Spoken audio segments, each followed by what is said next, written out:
Генералниот секретар на НАТО Андерс Фог Расмусен најави, земјите членки ќе ја поддржат новата стратегија со најмалку 5000 војници. За првиот човек на Обединетите нации, Бан Ки Мун, одлуката за испраќање на 30.000 засилување е тешка, но неопходна стратегија. Талебан пак тврди дека таа само ќе го засили неговиот отпор. Републиканскиот сенатор Џон Маккейн, кого Обама го порази на претседателските избори, има проблем со најавување на датум за почеток на повлекување. Затоа што тоа може да остави впечаток дека ќе бидеме таму само куса време и се што Талебан треба да стори е да причака. Експертот за контратероризам Артуро Муњоз од корпорацијата Ранд очекува критика од конзервативците, бидејќи Обама не испратил 40.000 војници, колку што бараше главниот американски и НАТО командант во земјата, генералот Стенли Мекристал. Но критиката ќе биде стивната од фактот дека тој сепак испраќа засилување, а не мораше.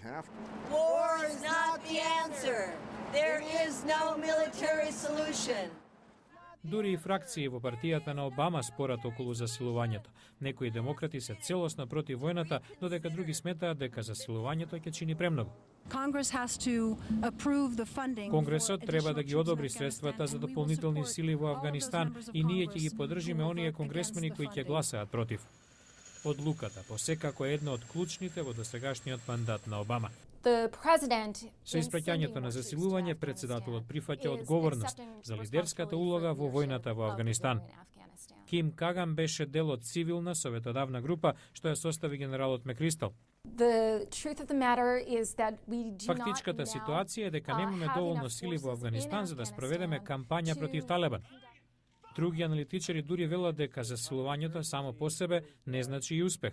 Counterinsurgency campaigns are long, drawn out, costly. Операциите против бунтовниците се долги, продолжени, скапи и со тенденција за неизвесен исход.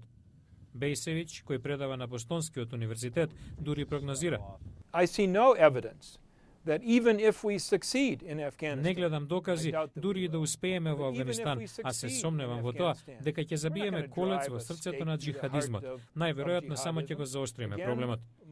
Згоре на се, Обама сака да започне со повлекување на силите и префрлање на одговорноста во раце на Авганистан до јули 2011. Експертите имаат различни прогнози за оваа одредница.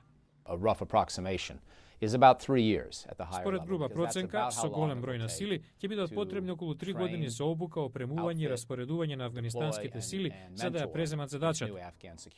I'm very skeptical that we can achieve that kind of success in 3 years. Се сомневам дека ќе успееме за 3 години. Мислам дека тогаш ќе имаме мощна нејасна ситуација и председателот ќе треба да донесе уште потешка одлука од оваа сега. Аналитичарите се согласни во едно. На Обама посекако ќе му биде потребен остатокот на првиот мандат, а можеби и вториот, ако биде повторно избран, за, како што вети самиот, да ја заврши задачата во Авганистан.